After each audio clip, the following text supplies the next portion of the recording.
Nouvelle édition de Business Africa sur Africa News. Bonjour et bienvenue, je suis Armelga. À suivre dans ce programme, colloque trimestriel des investisseurs, la République du Congo se tourne vers les projets de transformation agroalimentaire.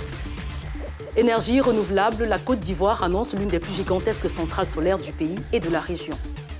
Puis nous terminerons par le Nigeria qui se tourne vers la revitalisation du secteur agricole d'urgence. La République du Congo cherche de nouveaux investisseurs pour le financement des projets nationaux de transformation agroalimentaire. Au cours du dernier colloque trimestriel tenu à Pointe-Noire, sa capitale économique, un appel à investissement a été lancé en direction des financiers vers ce secteur qui représente pourtant un moteur économique non négligeable dans le redressement économique, malheureusement relégué au second plan. Le compte rendu de Jean-David Mihamlet et Eric Oteng. Un nouvel état d'esprit semble habiter les entrepreneurs congolais depuis la plongée des cours du pétrole qui représente encore le moteur de l'économie. L'agro-industrie en particulier semble retrouver un intérêt qu'il n'aurait jamais dû perdre. Mais les banquiers semblent encore traîner les pieds. Le banquier congolais a tendance à faire beaucoup plus confiance à d'autres personnes. Ils investissent dans d'autres secteurs, mais jamais dans l'agriculture.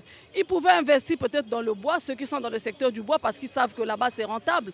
Dans le pétrole aussi, mais aujourd'hui on a compris une chose, que le pétrole nous a tourné le dos. Le pétrole a tourné le dos et le cabinet OBAC voudrait transformer ce qui apparaît comme une faiblesse en opportunité, en orientant le regard vers l'agro-business naguère relégué au second plan. Les intentions de financement sont réelles. Nous avons pu totaliser aujourd'hui un peu plus d'1 milliard qui seront potentiellement investis justement dans les projets qui ont été présentés aujourd'hui. Donc c'est un premier pas. 1 milliard c'est très bien, mais en termes bien évidemment de financement de la production, enfin de la transformation, des projets de transformation agricole, il faudrait que l'on aille beaucoup plus loin. La dégringolade des cours du pétrole a mis au devant de la scène des pans encore ignorés de l'économie congolaise comme l'agriculture. D'aucuns misent sur l'agriculture pour relancer l'économie congolaise, d'où la rencontre de ce jour à Pointe-Noire entre les porteurs de projets et les banquiers, les éventuels financiers. Des financiers qui semblent avoir prêté une oreille attentive aux besoins de financement présentés pour la circonstance. Et donc, nous avons passé en revue des projets très intéressants, des PME qui ne demandent qu'à être soutenus, à être conseillés et à être accompagnés.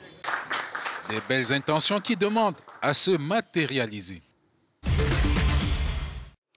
4000 MW en 2020 et 6600 d'ici 2030, c'est le challenge de la Côte d'Ivoire qui a lancé un vaste chantier qui va abriter la toute première centrale solaire du pays.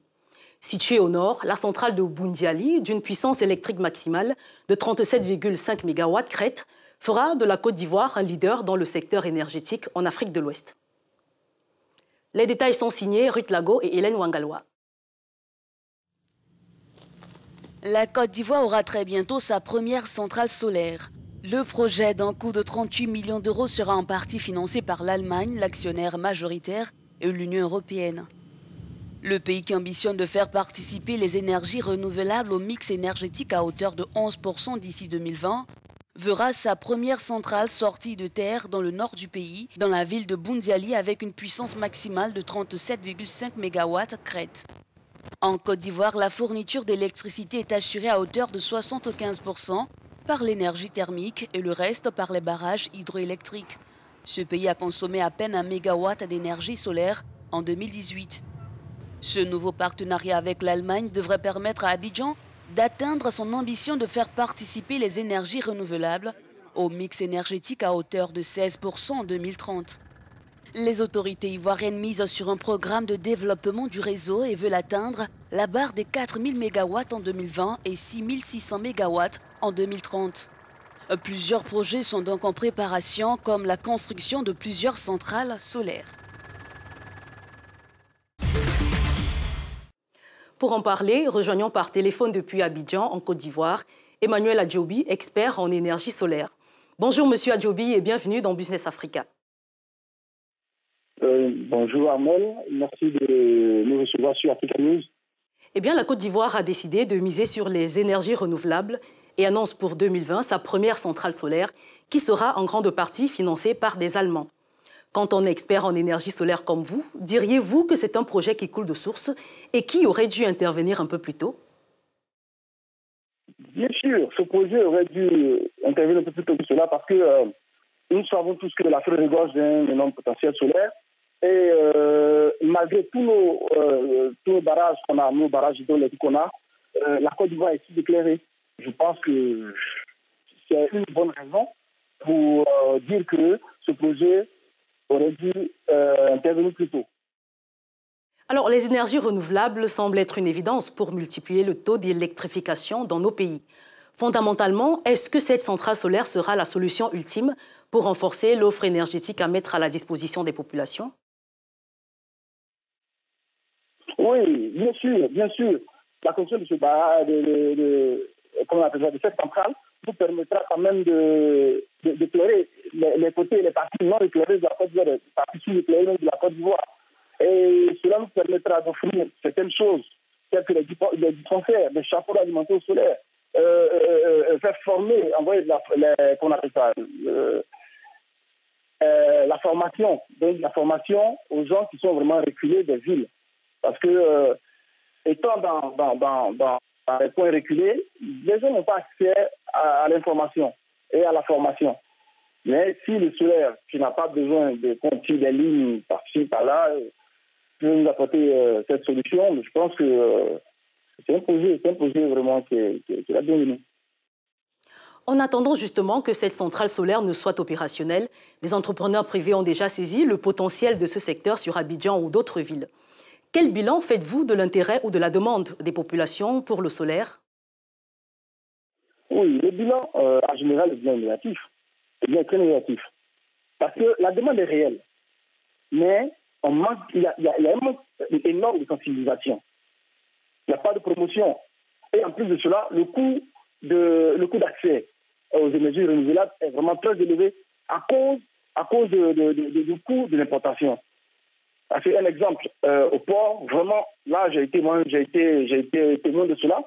Alors, pour faire sortir le matériel du port en Côte d'Ivoire ici, vraiment, c'est compliqué. C'est compliqué. Ça fait que le client moyen ne peut pas avoir accès aux énergies renouvelables. Alors, la question du financement des infrastructures pour développer les énergies renouvelables se pose avec acuité. Percevez-vous un intérêt des établissements bancaires ou financiers à accompagner les opérateurs dans ce domaine? Bien évidemment. Je pense qu'il faudrait que l'État quand même pense à signer une convention qui permettra aux banques de financer différents projets liés aux énergies renouvelables, afin que le client lambda, le client moyen, puisse quand même en avoir et là être libre et de payer son installation. Vous voyez? Parce que nous avons commencé à le faire, avec nos partenaires extérieurs. Nous faisons de sorte que le client puisse prendre une installation, je peux dire gratuite même, et le client, il prend son temps parce que nous discutons, et le client prend le temps de nous dire, voilà, moi je pourrais verser telle somme et telle somme. Et c'est ce que nous demandons à l'État de faire en Côte d'Ivoire.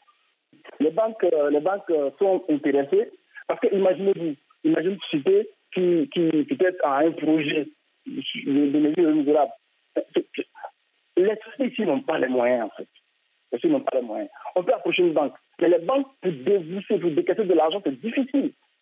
Il faut que l'État arrive à signer une convention pour cela, pour aider non seulement les sociétés, mais aussi faire sensibiliser la population.